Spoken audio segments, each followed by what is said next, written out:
Hi ನಮಸ್ಕಾರ. ಇವತ್ತು ನಾನು ಶೇಂಗಾ ಚಿಕ್ಕಿ ಮಾಡಾಕತ್ತೀನಿ. ಮಾಡಾಕ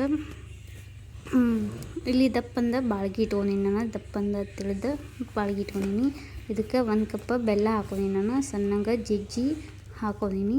ಇದಕ್ಕೆ 1 ಸ್ಪೂನ್ ತುಪ್ಪ ಹಾಕೊಂಡೀನಿ. ನಾನು ಅದು ಬೆಲ್ಲ ನೋಡಿ ಕರಕತ್ತೈತಿ. ಮಿಕ್ಸ್ ಮಾಡ್ಕೋತಾನೆ ಇರಬೇಕು, ಯಾಕಂದರೆ ತಳ ಹತ್ತಿ ಬಿಡ್ತೈತದ. ತಳ ಹತ್ತಿ ಸೀದ್ ಹೋಗುತ್ತೆ. ಕಂಟಿನ್ಯೂರ ಮಿಕ್ಸ್ ಮಾಡ್ಕೋತಾನೆ ಇರಬೇಕು. ನೋಡಿ ಈ ಥರ ಬೆಲ್ಲ ಕರಗೈತಿ. ಇವಾಗ ನೋಡಿ ಪಾಕ ಈ ಥರ ಬರಾಕತ್ತೈತಿ. ನೋಡಿ ಈ ಥರ ಪಾಕ ಬಂದೈತಿ ಅಂತೇಳಿ ಒಂದು ಪ್ಲೇಟಿಗೆ ನೀರು ಹಾಕಿ ಪಾಕನ ಬಂದೈತೆ ಅಂತೇಳಿ ನೋಡೋಕೆ ಬೆಲ್ಲ ಆದರೂ ಹಾಕಿ ಪಾಕ ಇದು ಮುರಿದೊಳಗನೆ 2 ಕಟ್ ಆಗ್ಬೇಕದ. ಪಾಕ ರೆಡಿ ಆಗೈತಿ. ಇವಾಗ ಶೇಂಗಾನ ಹುರಿದ್ಬಿಟ್ಟು ಸಿಪ್ಪಿ ಎಲ್ಲ ತೆಗೆದು ಕ್ಲೀನ್ ಮಾಡಿ ಇಟ್ಕೊಂಡಿದ್ದೀನಿ. ನಾನು ಅವನ್ನ ಶೇಂಗಾ ಕಾಳನ್ನು ಹಾಕ್ಕೋತೀನಿ. ನೋಡಿ ಶೇಂಗಾ ಕಾಳು ಹಾಕಿದ್ಮ್ಯಾಗ ಮಿಕ್ಸ್ ಮಾಡತ್ತೀನಿ. ನೋಡಿ ಪಾಕೊಳಗೆ ಹಾಕಿದ್ಮ್ಯಾಗ ಮಿಕ್ಸ್ ಮಾಡತ್ತೀನಿ.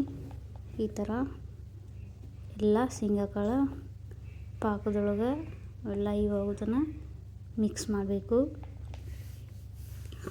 ನೋಡಿ ಈ ಥರ ಮಾಡಿ ನಾನು ಇವಾಗ ಗ್ಯಾಸ್ ಆಫ್ ಮಾಡಿ ನಾನು ಬಿಸಿ ಇದ್ದಾಗ ಎಲ್ಲ ಮಿಕ್ಸ್ ಮಾಡಿ ಇದಕ್ಕೆ ಹಾಕ್ಕೋಬೇಕು. ಒಂದೇ ಪ್ಲೇಟಿಗೆ ನಾನು ಇದಕ್ಕೆ ಹಾಕ್ಕೋತೀನಿ. ಚಪಾತಿ ಮನೆಗೆ ತುಪ್ಪ ಹಚ್ಚಿ ಅದಕ್ಕೆ ಹಾಕೋತೀನಿ. ನೋಡಿ ಪ್ಲೇಟಿಗೆ ಹಾಕ್ಕೋಬೋದು, ಪ್ಲೇಟಿಗೆ ತುಪ್ಪ ಹಚ್ಚಿ ಅದಕ್ಕೆ ಹಾಕ್ಕೋಬೋದು. ಮತ್ತು ಗ್ಯಾಸಿನ ಕಟ್ಟಿ ಮ್ಯಾಗೂ ಒಂದು ಸ್ವಲ್ಪ ತುಪ್ಪ ಹಚ್ಚಿ ಅದ್ರಗೂ ಹಾಕ್ಕೋಬೋದು. ಈ ಥರ ನಾನು ಚಪಾತಿ ಮನೆ ಒಳಗೆ ಹಾಕ್ಕೊಂಡೀನಿ. ನೋಡಿ ಹಾಕಿದ್ಮ್ಯಾಗ ಈ ಥರ ಸ್ಪೂನಿಂದ ಇದನ್ನು ಮಾಡಾಕ್ತೀನಿ. ನಾನು ಸ್ಪೂನಿಂದನೂ ಮಾಡ್ಕೋಬೋದು, ಒಂದು ಬಟ್ಲಿಗೆ ತುಪ್ಪ ಹಚ್ಚಿ ಅದರಿಂದ ತಟ್ಕೋಬೋದು. ನಾನು ಲತ್ತಿ ಗುಣಿಗೆ ಸ್ವಲ್ಪ ತುಪ್ಪ ಹಚ್ಚಿ ತೆಳ್ಳಗೆ ಲಟ್ಸಾಕತ್ತೀನಿ. ನೋಡಿ ಎಷ್ಟು ತೆಳ್ಳಗೆ ಬೇಕು ಅಷ್ಟು ತೆಳ್ಳಗೆ ಲಟ್ಸೋಕತ್ತೀನಿ. ನೋಡಿ ಶೇಂಗಾ ಚಿಕ್ಕಿ ಎಲ್ಲ ಕಡೆ ತೆಳ್ಳಗೆ ಲಟ್ಸಾಕ್ತೀನಿ. ನೋಡಿ ಈ ಥರ ಲಟ್ಸಿ ನಾನು ಎಷ್ಟು ತೆಳ್ಳಗೆ ಬೇಕು ಅಷ್ಟು ತೆಳ್ಳಗೆ ಲಟ್ಸ್ಕೊಬೋದು. ನೋಡಿ ಇವಾಗ ಚಾಕುದಿಂದ ಕಟ್ ಮಾಡತ್ತೀನಿ. ನೋಡಿ ಬಿಸಿ ಇದ್ದಾಗ ಕಟ್ ಮಾಡ್ಬೇಕು, ಅದನ್ನ ಆರ್ದಂದ್ರೆ ಕಟ್ ಆಗೋಲ್ಲ. ಈ ಥರ ಕಟ್ ಮಾಡಿ ನೋಡಿ. ಇವಾಗ ಆರ್ತಂದ್ರದು ನೋಡಿ ಈ ಥರ ಅಂಗಡಿಗಳ್ಗೆ ಶಾಪ್ ಒಳಗೆ ಇರ್ತಾವಲ್ಲ ಅದೇ ಥರ ಶೇಂಗಾ ಚಿಕ್ಕಿ ರೆಡಿ ಆಗ್ಯಾವು, ಕ್ರಿಸ್ಪಿ ಆಗ್ಯಾವು. ನೋಡಿ ಮುರಿದು ತೋರ್ಸಾತೀನಿ. ಈ ಥರ ಶೇಂಗಾ ಚಿಕ್ಕಿ ಬಂದಾವು.